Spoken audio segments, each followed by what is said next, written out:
स्नेहलता, सुनो यूपी की शुरुआत बड़ी खबर के साथ। प्रधानमंत्री आवास योजना अर्बन में यूपी नंबर 1 बना है। अच्छी खबर है, जहां योगी आदित्यनाथ सरकार ने एक और रिकॉर्ड कायम किया है। यूपी को प्रधानमंत्री नरेंद्र मोदी ने अवार्ड दिया है। प्रधानमंत्री आवास योजना अर्बन में यूपी को पहला स्थान मिला है। ये अवार्ड देकर के सम्मानित किया गया है। राजकोट में आयोजित इंडियन हाउसिंग कॉन्क्लेव में यूपी का सम्मान हुआ है, जहां शहरी क्षेत्र में प्रधानमंत्री आवास योजना का लाभ देने में उत्तर प्रदेश अव्वल रहा है। इसी को ध्यान में रखते हुए राजकोट में आयोजित इंडियन हाउसिंग कॉन्क्लेव, यहां प्रधानमंत्री नरेंद्र मोदी ने उत्तर प्रदेश को सम्मानित किया है। ज्यादा जानकारी के लिए रुक करेंगे हमारे सहयोगी अनुभव शुक्ला का। अनुभव, किस तरीके से किन किन आंकड़ों के आधार पर उत्तर प्रदेश को यह सम्मान मिला है, डिटेल दीजिए जरा।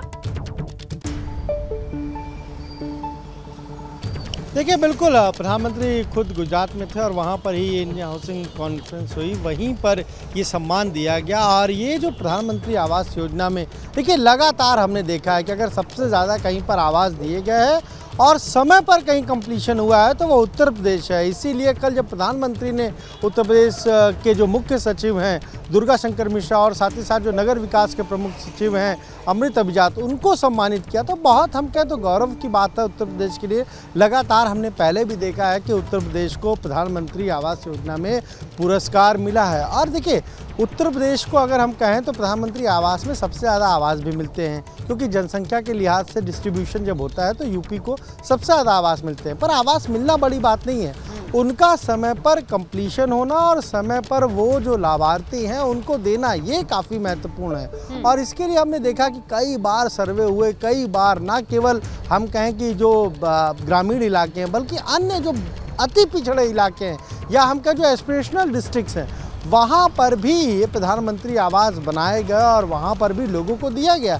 तो उत्तर प्रदेश में सबसे ज़्यादा संख्या है खासतौर से प्रधानमंत्री आवास योजना के जो लाभार्थी हैं। और इसीलिए जब इस बार अगर हम इस वित्तीय वर्ष की बात करें तो जिस तरीके से सरकार ने काम किया, यूपी सरकार ने काम किया, उसी का नतीजा है कि यूपी को एक बार फिर ये प्रथम पुरस्कार मिला है और खुद प्रधानमंत्री नरेंद्र मोदी ने अपने हाथों से सौंपा है। बिल्कुल बिल्कुल अनुभव, योजनाएं होती हैं लेकिन उनका जमीन पर उतरना, फलीभूत होना, ये एक अलग चुनौती होती है। कम से कम उत्तर प्रदेश में अर्बन एरिया में यानी शहरी क्षेत्र में इस चुनौती को पार पाया है, इसके लिए एक अलग पहचान बनाई है। अनुभव, आप हमारे साथ बने रहिए, आने वाले खबर पे भी आपसे जानकारी लेंगे।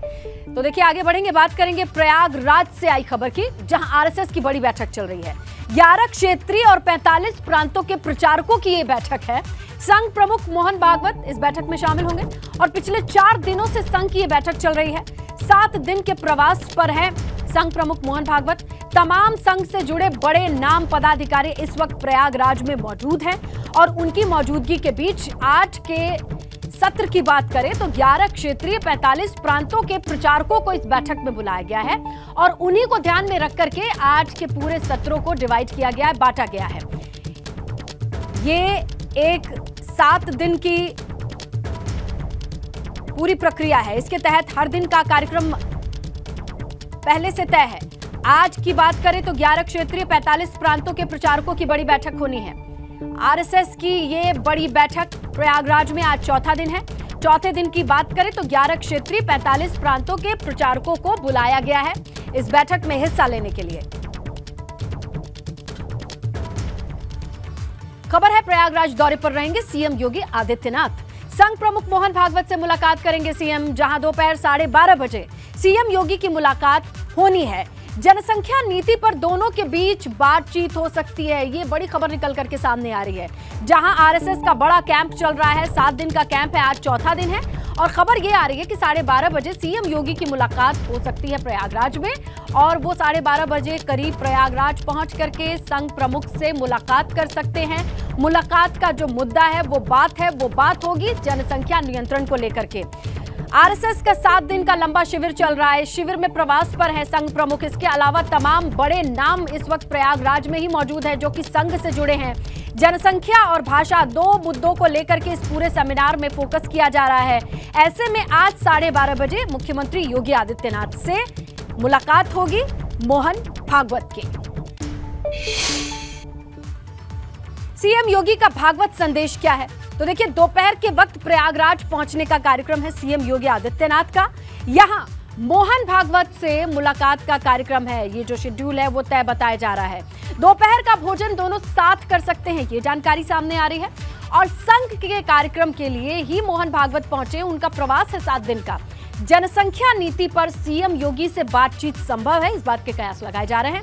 आज की बात करें तो संघ के 11 क्षेत्रीय 45 प्रांतीय प्रचारकों की बड़ी बैठक होनी है। इस बैठक में भागवत समेत तमाम बड़े पदाधिकारियों की मौजूदगी दर्ज होगी, ये बात भी सामने आ रही है। तो 7 दिन के इस पूरे बड़े शिविर में आज के कार्यक्रम की जो डिटेल्स है वो ग्राफिक्स के जरिए हमने आपके सामने रखी है।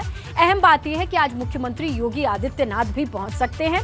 दोपहर के वक्त जो लंच है, जो भोज है, वो मोहन भागवत के साथ एक साथ कर सकते हैं। यानी संघ से मुलाकात होगी। क्या बात होगी ये समझने के लिए रुक करते हैं प्रयागराज का। हमारे सहयोगी मोहम्मद मोइन मौजूद है जो कि ग्राउंड से रिपोर्ट कर रहे हैं। हर एक डिटेल्स पर उनकी नजर है। आज के शेड्यूल की बात करें, सीएम के आने की बात करें तो किस तरीके की जानकारी आ रही है मोइन? देखिए स्नेहा, आपको बता दें कि संघ प्रमुख मोहन भागवत पिछले 9 दिनों से प्रयागराज में प्रवास कर रहे हैं और जब भी वो उत्तर प्रदेश में प्रवास करते हैं तो मुख्यमंत्री योगी आदित्यनाथ शिष्टाचार मुलाकात करने के लिए उनके पास जाते हैं।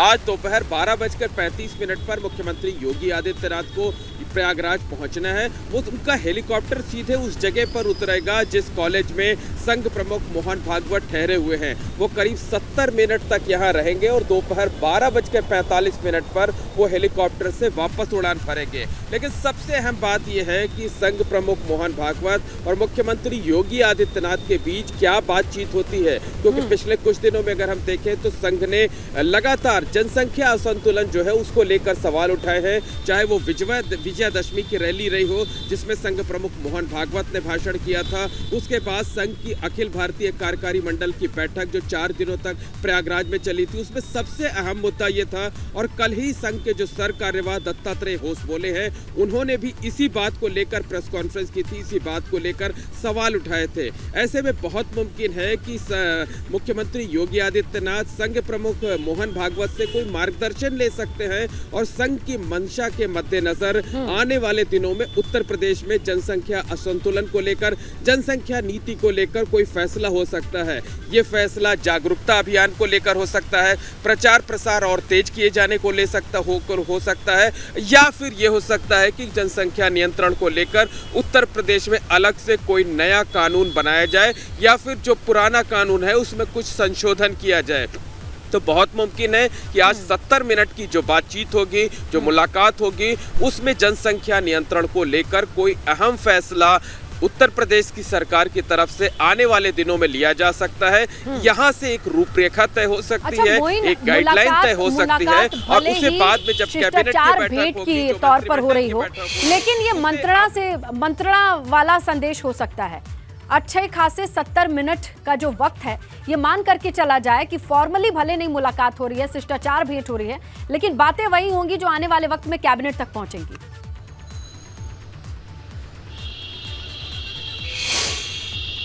देखिए, निश्चित तौर पर कहा जा सकता है कि आज जो कुछ होगा वो सब कुछ अनौपचारिक होगा। एक संदेश दिया जा सकता है, एक सलाह दी जा सकती है संघ प्रमुख मोहन भागवत की तरफ से। अब उसे उत्तर प्रदेश सरकार को, खुद मुख्यमंत्री योगी आदित्यनाथ को तय करना होगा कि उसे किस स्वरूप में आगे बढ़ाया जाए ताकि उत्तर प्रदेश में जो जनसंख्या नियंत्रण है, वो जनसंख्या की जो असंतुलन है वो नियंत्रित रहे। वो जागरूकता के लेवल पर हो सकता है, वो प्रचार प्रसार करके लोगों को और अवेयर करने के लेवल पर हो सकता है, कोई कानून नया बनाया जा सकता है या जो पहले से कानून है उसमें संशोधन किया जा सकता है।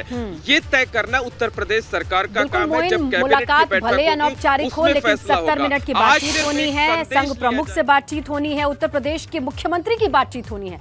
ये बहुत सारी पावरफुल चीजें एक साथ हो रही हैं प्रयागराज में। आपसे हम अपडेट लेते रहेंगे पूरे दिन। शुक्रिया फिलहाल जो जानकारी आपने दर्शकों से साझा करी। आइए आगे बढ़े, बात करें गाजियाबाद से आई खबर की। तो पार्श्वनाथ पैराडाइज सोसाइटी में कुत्ते ने 7 लोगों को काटा है। 2 दुकानदार, मंदिर में आए श्रद्धालु, 4 राहगीरों को काटा है इस कुत्ते ने। RWA अध्यक्ष ने मामले की शिकायत नगर निगम से की है। शिकायत के बाद नगर निगम की टीम ने कुत्ते को पकड़ लिया है। तो देखिए, सोसाइटी में कुत्तों के काटने का ये जो घटनाक्रम है, ये पूरा मामला गरमाया हुआ है। जहां नोएडा से ही खबर आती है, एक सोसाइटी में कुत्ते के हमले में 1 साल के बच्चे की जान गई। लोगों ने कैंडल मार्च किया। लेकिन इसी बीच गाजियाबाद से भी खबर है। पार्श्वनाथ पैराडाइज सोसाइटी का नाम बताया जा रहा है। यहां पर कुत्ते ने 7 लोगों को काटा है। 7 लोगों को काटने के बाद जब शिकायत की गई, RWA अध्यक्ष ने मामले की शिकायत नगर निगम से करी, तब जाकर के इस कुत्ते को टीम पकड़ करके ले गई है। लेकिन सोसाइटी के भीतर कुत्तों का आतंक किस कदर फैला है, इसका अंदाजा लगाते हुए आप समझ सकते हैं कि एक और सोसाइटी का नाम जुड़ा है जहां कुत्ते का आतंक है।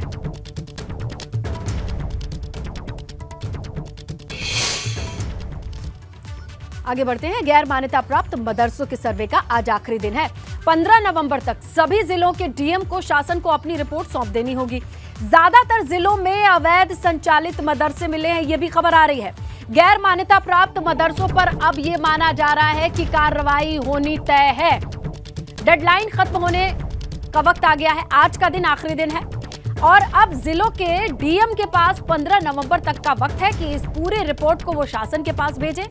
और ये मान करके देखा जा रहा है कि जब शासन के पास ये रिपोर्ट पहुंचेगी, इस पूरा डेटा पहुंचेगा, तो वहां से फिर कार्रवाई संभव है। आज की डेडलाइन के बीच में बहुत कुछ हुआ है। कैसे हुआ मदरसा सर्वे का काउंटडाउन, समझते हैं। देखिए, सर्वे का आज आखिरी दिन है, जहां पर गैर मान्यता प्राप्त मदरसों का सर्वे हो रहा है। इसके अलावा ये भी देखिए कि जब गैर मान्यता प्राप्त मदरसों का सर्वे हो रहा है, पहले 20 अक्टूबर तक सर्वे की तारीख बढ़ाई गई थी क्योंकि वक्त कम पड़ रहा था। इससे पहले सर्वे की आखिरी तारीख 5 अक्टूबर थी। अब 15 नवंबर तक जिला अधिकारी अपनी रिपोर्ट सौंपेंगे और रिपोर्ट के सौंपने के बाद मदरसों के खिलाफ जो कार्रवाई है वो संभव मानी जा रही है। जहां पर कागजात पूरे नहीं मिले, लेकिन इन कागजात में बहुत सारे पॉइंट्स थे जिन पे खामियां पाई गई होंगी, वहीं कार्रवाई होगी। आइए ग्राउंड पर लिए चलते हैं, हमारे सहयोगी अनुभव से जानकारी लेते हैं कि अनुभव, अब देखिए बहुत अच्छा खासा डेटा होगा और जिसमें ज्यादातर मदरसों की अगर हम बात करें तो कौन कौन से पॉइंट्स पर खामी ज्यादा मिली है। जो इंटरनल रिपोर्ट आ रही है आप लोगों के पास, वो क्या बता रही है? देखिए, बिल्कुल आज चूंकि ये जो मदरसे के सर्वे का आदेश दिया था विभाग ने, उसकी डेडलाइन खत्म हो रही है। यानी 20 अक्टूबर तक कहा था कि भाई आप सब लोग 3 लोगों की कमेटी बनाई थी और वो 3 सदस्यीय कमेटी ही जांच कर रही थी हर जगह पर। पहले 5 अक्टूबर डेट थी, फिर समय और बढ़ाया गया ताकि समय मिल सके, 20 अक्टूबर की गई थी। तमाम जगहों पर, तमाम ज़िलों में हमने देखा कि जब मदरसों का सर्वे हुआ, कुछ जगह विरोध हुआ, कुछ जगह मदरसों ने कहा कि अच्छा कदम है और उस तरह से सर्वे लगातार होते गए। हमने पहले भी अपने दर्शकों को बताया कि खासतौर से वेस्टर्न यूपी के कुछ ज़िलों में बहुत ज़्यादा संख्या है जहां पर इस तरह के गैर मान्यता प्राप्त मदरसे मिले हैं। लेकिन अगर हम राजधानी लखनऊ की बात करें तो यहाँ जो सर्वे है वो हो चुका है, कल ही कंप्लीट हो गया और 218 मदरसे हैं, इसमें 131 तो मान्यता प्राप्त मिले हैं। 87 मदरसे ऐसे हैं जो गैर मान्यता प्राप्त हैं और जाहिर सी बात है ये रिपोर्ट जाएगी डीएम को। डीएम के पास रिपोर्ट समझना चाहेंगे, बड़ा लंबा वक्त लग गया मदरसों के सर्वे में और बाद में डेडलाइन भी बढ़ाने की नौबत आई, ऐसा क्यों? हाँ देखिए, बिल्कुल ये समय तो लंबा लग गया क्योंकि अगर इसको हम देखें तो सितंबर महीने में आदेश हुए थे और ये कहा गया था कि सब लोग 5 तारीख तक कर लें। फिर कई बार क्या हुआ कि तमाम जगहों पर जो कमेटी बन पाई उसमें कोई व्यक्ति गैर हाजिर रहा या फिर उसकी जगह दूसरे व्यक्ति को नामित करना पड़ा। कुछ जगहों पर तो विरोध भी झेलना पड़ा। अच्छा। ऐसे में काम भी रुका मदरसों के सर्वे का। फिर ये तय हुआ कि भाई कुछ दिन और बढ़ा दिया जाए, तो 15 दिन और बढ़ाया गया। अच्छा। ठीक है, आपने समय सीमा बढ़ा दी है, 20 तारीख कर दी है, लेकिन क्या सारे आंकड़े आ गए हैं? जैसे लखनऊ की हमने बात कही, हमने मुरादाबाद की बात बताई, वहाँ तो तकरीबन 500 से ज़्यादा मदरसे जो है वो गैर मान्यता प्राप्त थे। अब ये सारी रिपोर्ट जब डीएम भेजेंगे अलग अलग जिलों के, वो शासन के पास जाएगी, विभाग के पास जाएगी, तो उनके पास ये मदरसा इन्हें इसका डेटा कलेक्ट करने वाली टीम के लिए भी बड़ा चैलेंजिंग टाइम रहा है। कई तरीके का दौर देखने के बाद अब ये पूरी रिपोर्ट शासन के पास भेजने के लिए डीएम को भेजेंगे वो। शुक्रिया अनुभव तमाम जानकारी के लिए। तो आपको बताएं, निकाय चुनाव, लोकसभा चुनाव की रणनीति में जुटी है बसपा, ये खबर आ रही है। बसपा सुप्रीमो मायावती ने संगठन में फेरबदल किया है। मायावती ने कई जोन के मुख्य इंचार्ज बदले हैं।